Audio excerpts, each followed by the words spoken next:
l'Espagne qui continue de rechercher ces dizaines de disparus. Bonjour Juan José Dorado, merci d'être là. Vous êtes journaliste espagnol, correspondant de plusieurs médias espagnols à Paris. On va parler avec vous et avec Marc de cette colère qui monte en Espagne. Colère autour du système d'alerte notamment, et des Espagnols, notamment dans la région de Valence, qui disent on n'a pas été prévenus suffisamment tôt. Qu'est-ce que vous pouvez nous dire de cette colère-là ce matin?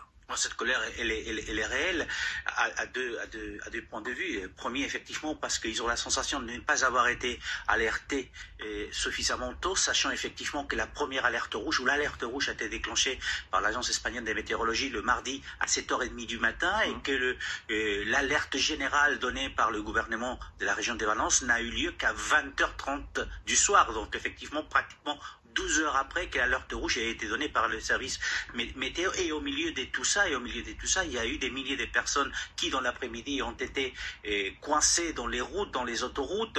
Il y a des milliers de personnes qui ne pouvaient pas sortir de chez eux parce que les inondations commençaient, les rivières commençaient à déborder. Il y avait des inondations dans certains endroits. Donc, effectivement, cette colère, elle est là. Et cette colère, elle est là aujourd'hui aussi, tout simplement parce qu'ils ont l'impression que les secours vont pas assez vite, parce que vous l'avez signalé à plusieurs reprises et vous avez montré votre direct à La Torre, qui est une ville qui est juste à côté de Valence, où j'ai vécu quand j'étais gamin, je la connais bien. Et effectivement, ils ont l'impression que les aliments, il n'y en a pas, puisque les magasins, les supermarchés ont été détruits. Oui, ils ont eux aussi été envahis par la boue. Tout à fait. Donc aujourd'hui, il faut savoir, il y a quand même pratiquement 400 000 personnes dans la région de Valence qui n'ont pas encore accès à l'eau courante. Et donc, c'est un vrai problème. Ça me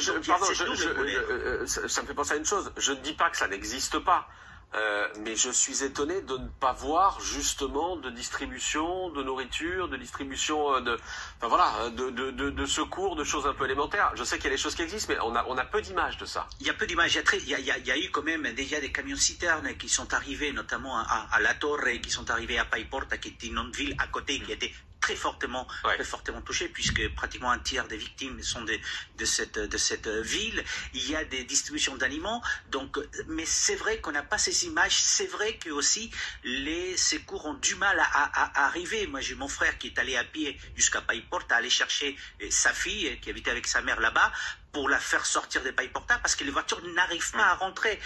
Parce qu'il y a tellement de voitures amassées dans les rues qu'il est impossible. Donc, il faut marcher pendant plusieurs kilomètres pour pouvoir aller chercher des gens. Donc, c'est vrai, c'est très compliqué. Il y a pour ça cette double colère.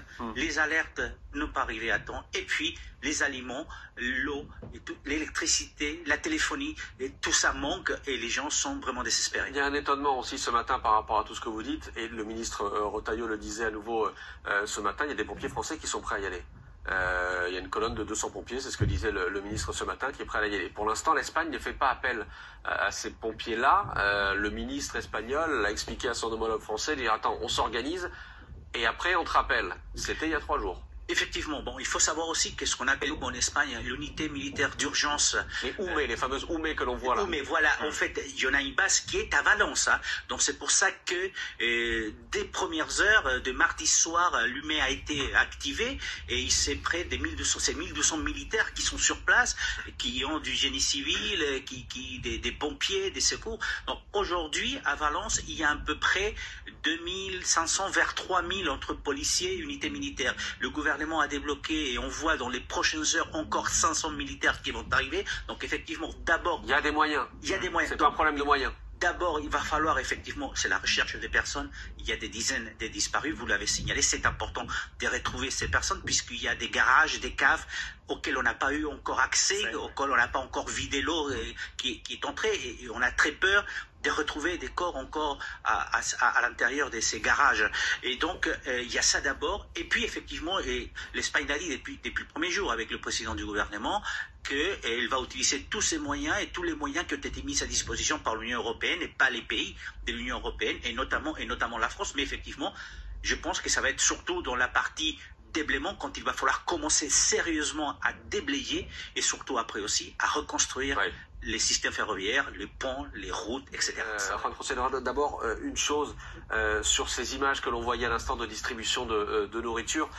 Vous me disiez pendant la pause, en fait, il y a par endroits des pénuries, évidemment, c'est logique parce que les magasins ont été touchés, mais il y a des pénuries aussi dans des quartiers qui n'ont pas été touchés du tout. Par exemple, dans la même ville de Valence, qui n'a pas été touchée par les inondations, j'ai ma famille qui est sur place. Ma maman me disait, pas plus tard qu'hier, qu'elle descendait au supermarché et qu'il n'y avait pas d'eau. Parce que les gens ont peur, effectivement, de ne pas avoir d'eau et donc vont s'approvisionner. Donc, en fait, la peur de ce qui s'est passé amène tout le monde vers une grosse panique et donc à dévaliser. On a connu ça pendant le confinement. Hein. Donc, les gens vont dévaliser les magasins pour s'approvisionner au cas où il y aurait des problèmes par la suite. Surtout l'eau commence à manquer dans énormément des magasins parce que les gens remplissent leur maison des packs d'eau, en fait. Ouais.